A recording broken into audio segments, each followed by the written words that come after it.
Hello friends, ಎಲ್ಲರಿಗೆ ನಮಸ್ಕಾರ. Kannada life ಸ್ಟೋರಿನಿಂದ ಪ್ರತಿಯೊಬ್ಬರಿಗೆ ತುಂಬ ಧನ್ಯವಾದಗಳು.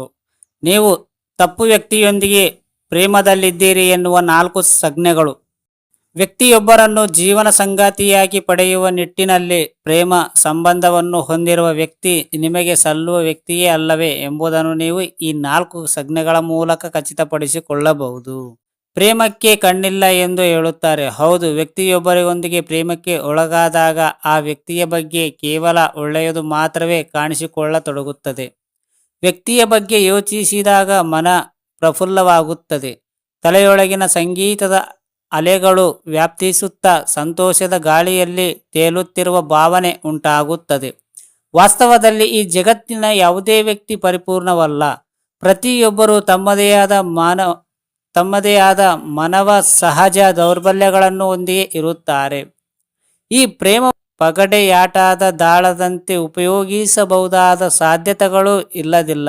ಆದರೆ ಪ್ರೇಮದಲ್ಲಿರುವ ವ್ಯಕ್ತಿಗೆ ತನ್ನ ಪ್ರೇಮಿತನಿಗೆ ಯಾವುದೇ ಬಗೆಯ ಮೋಸ ಅಥವಾ ಹಾನಿ ಉಂಟು ಮಾಡಬಹುದು ಎಂಬ ಕಲ್ಪನೆಯೇ ಇರುವುದಿಲ್ಲ. ಹಾಗೂ ಪ್ರೇಮಿಯ ತಪ್ಪುಗಳನ್ನು ಮುಕ್ತ ಮನಸ್ಸಿನಿಂದ ಕ್ಷಮಿಸುವರಾಗುತ್ತಾರೆ. ಇದನ್ನು ನೋಡಿಯೇ ಹಿರಿಯರು ಪ್ರೇಮಕ್ಕೆ ಕಣ್ಣಿಲ್ಲ ಎಂದು ಹೇಳಿದ್ದಾರೆ. ಆದರೆ ನಿಮ್ಮ ಪ್ರೇಮಿ ನಿಮ್ಮೊಂದಿಗೆ ಪ್ರೇಮದ ನಾಟಕ ಆಡುತ್ತಿದ್ದು ಇವರ ಉದ್ದೇಶಗಳನ್ನು ಬೇರೆಯೇ ಇರಬಹುದು. ನೀವು ಕೊಂಚ ಪ್ರೇಮದ ಅಮಲಿನಿಂದ ಹೊರಬಂದು ಪ್ರೇಮಿಯ ನಿಜರೂಪವನ್ನು ನೋಡಬೇಕಾಗುತ್ತದೆ.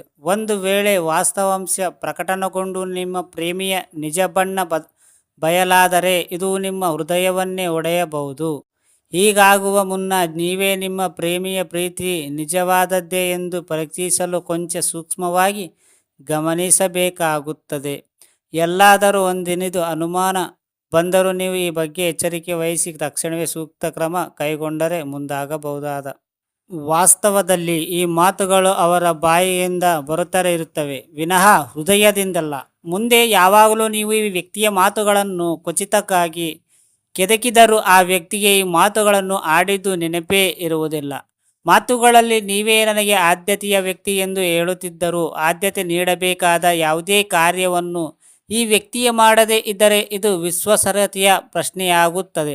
ಯಾವುದೇ ಬಂಧನಕ್ಕೆ ಸ್ನೇಹ, ವಿವಾಹ, ಉದ್ಯೋಗ, ಅದರಲ್ಲೂ ವಿವಾಹದಂತಹ ಅತಿ ಪವಿತ್ರ ಬಂಧನಕ್ಕೆ ವಿಶ್ವಾಸವೇ ತಳಹದಿಯಾಗಿದೆ. ಯಾವ ವ್ಯಕ್ತಿ ತನ್ನ ಮಾತುಗಳಿಗೆ ಬದ್ಧನಾಗಲಾರನೋ ಆ ವ್ಯಕ್ತಿ ವಿಶ್ವಾಸಾರ್ಹನಲ್ಲ ಸಾಧ್ಯವಿಲ್ಲ.